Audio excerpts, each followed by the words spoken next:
Hello అండి, welcome to Swaramadhuri channel. First time మీరు checkout చేస్తానంటే స్వరమాధురి యూట్యూబ్ ఛానల్ అనేది different tour and travel information గురించి, అలాగే మాధురి స్వరైట్ Instagram account different reel content on travel information. So ఈరోజు మనం తిరువనంతపురం గురించి కంప్లీట్ డీటెయిల్స్ తెలుసుకున్నాము. తిరువనంతపురంలో అందరికీ తెలిసిందే మనకి పద్మనాభ స్వామి టెంపుల్ ఉంది. అంతేకాకుండా ఇంకా చాలా అట్రాక్షన్స్ ఉన్నాయి. ఆ సిటీ గురించి కంప్లీట్ డీటెయిల్స్ తెలుసుకుందాము. అండ్ మీరు వెళ్ళాలనుకుంటే ఎలా వెళ్ళొచ్చు ఏంటి అని complete information along with history అనేది తెలుసుకున్నాము. తిరువనంతపురం క్యాపిటల్ తిరువనంతపురంని ట్రివాండ్రం అని కూడా పిలుస్తుంటారు. సో కేరళ స్టేట్లో ఉంది, పార్ట్ ఆఫ్ ఇండియా. అండ్ ఇక్కడ మోస్ట్లీ మలయాళం మాట్లాడతారు, బట్ మెజారిటీ మీరు హిందీ ఆర్ ఇంగ్లీష్ మాట్లాడినా మేనేజ్ చేసేయచ్చు ఆ సిటీలో, పర్టికులర్ సిటీలో. తిరువనంతపురం ట్రివాండ్రం అని కూడా అంటారు. This is capital city of Kerala. ఎలా చేరుకోవాలనుకుంటే మీకు నియరెస్ట్ ట్రివాండ్రం ఎయిర్పోర్ట్ ఉంది, Thiruvananthapuram airport it self, which is only 6 kilometers from the city. మనకి చాలా ఎయిర్పోర్ట్స్, కొన్ని ఎయిర్పోర్ట్స్ తీసుకున్నట్లయితే చాలా సిటీకి దూరంగా ఉంటాయి, బట్ తిరువనంతపురంకి అలా కాదు. ఓన్లీ 6 kilometers దూరంలో ఉంటే హ్యాపీగా మీరు ఎయిర్పోర్ట్కి చేరుకుని మీ సిటీని రీచ్ అవ్వచ్చు. చూసుకున్న తిరువనంతపురం రైల్వే స్టేషన్ కూడా మీరు డైరెక్ట్గా చేరుకోవచ్చు. ఇంకా దీనికి సంబంధించిన హిస్టరీ మనం చూసుకున్నట్లయితే తిరువనంతపురం సిటీకి సంబంధించి మనకి డిఫరెంట్ హిస్టరీ ఏముంది అని మనం తెలుసుకున్నాము. తిరువనంతపురం సాపేక్షంగా ఆధునిక ప్రాంతం. పూర్వం 1000 నాటి వర్తక సాంప్రదాయాలు ఉన్నాయి. 1036లో తిరువనంతపురం ఓఫర్ అనే ఓడరేవులో సోలమాన్ రాజనౌకల దిగువగా ఉండేదని నమ్ముతారు. ఈ నగరం సుగంధ ద్రవ్యాలు, గంధం, అలాగే దంతాలకు వ్యాపార కేంద్రంగా ఉండేది. అయినప్పటికీ నగరం ప్రాచీన రాజకీయ సాంస్కృతిక చరిత్రలో కూడా కేరళకు మిగిలిన ప్రాంతాలతో పోలిస్తే దాదాపు స్వతంత్రంగానే ఉండేది. చేరా రాజవంశం అలపుజ్జ నుంచి ఉత్తరాన కొరినాడు వరకు కూడా మలబార్ తీర ప్రాంతాన్ని దీన్ని పరిపాలించింది. మనం కనుక తిరువనంతపురం నగరం జిల్లా, కన్యాకుమారి నగరం జిల్లా ప్రాచీన మధ్యయుగాల చూసుకున్నట్లయితే రాజవంశంలో భాగాలుగానే ఉండేదంట.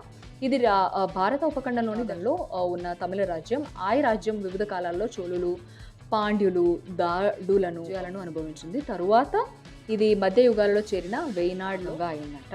ఇది చివరికి 18వ శతాబ్దంలో ట్రావెన్ కోర్ శక్తివంతమైన రాజ్యంగా విస్తరింపబడింది. తమిళ ట్రావెన్ కోర్ శక్తివంతమైన రాజ్యంగా విస్తరింపబడిన తర్వాత తమిళ ట్రావెన్ నిర్మాణ శైలి కూడా పద్మనాభ స్వామి ఆలయంగా ఉంటుందని కూడా ఆ విధమైన శైలి మీకు అందులో కనిపిస్తుందని కూడా చెప్తారు.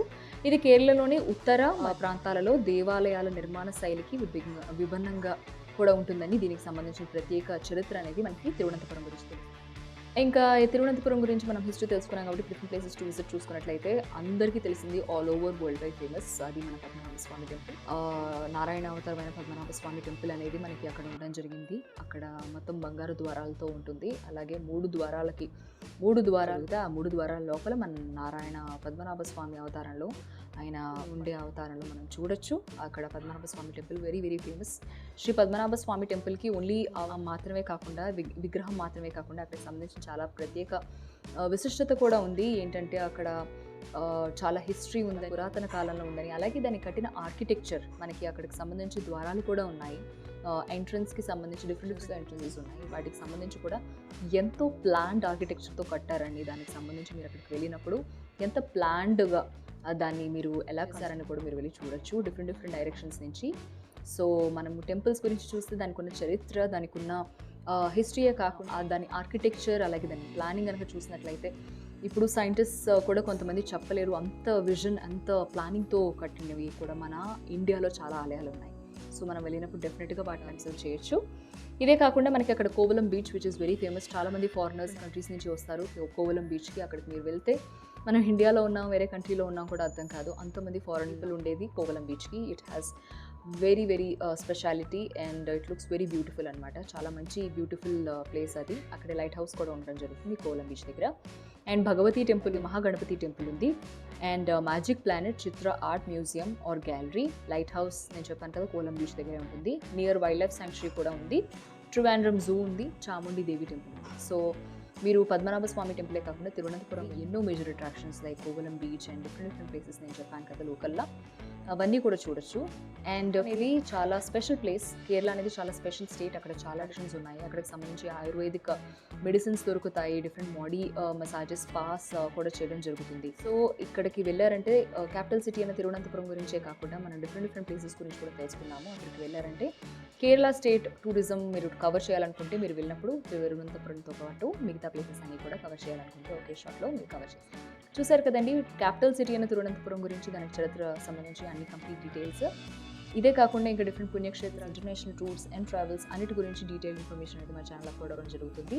మాధురి స్వరైట్ అనే అకౌంట్ అండ్ స్వరమాధురి అనే యూట్యూబ్ ఛానల్. ప్లీజ్ వెళ్ళి సబ్స్క్రైబ్ చేసుకొని నోటిఫికేషన్ ఆన్ చేసుకోండి ఇటువంటి యూస్ఫుల్ ఆఫ్ ట్రావెల్ గురించి. అలాగే చాలామంది పాజిటివ్ కమెంట్స్ తెలియజేస్తున్నారు. 1000 సబ్స్క్రైబర్స్ దాటేసాం, 30,000 ఇన్స్టాగ్రామ్ క్రాస్ చేసాం. అందరికీ కూడా పేరు పేరున థ్యాంక్ యూ సో మచ్ చేస్తున్నాను మ్యాక్సిమం రెస్పాండ్ అవ్వడానికి. But thank you so much for all your support. నన్ను పర్సనల్గా సంబంధించి ఏమైనా కాంటాక్ట్ చేయాలన్నా మాధురి స్వరైట్ @Instagram అకౌంట్, @gmail.comకి కానీ లేకపోతే మాధురి స్వరైట్ ఇన్స్టాగ్రామ్ అకౌంట్ కానీ మీరు కాంటాక్ట్ చేయొచ్చు. ఇంకొక మంచి ట్రావెల్ ఇన్ఫర్మేషన్తో మళ్ళీ మీ ముందుంటాను. అంతవరకు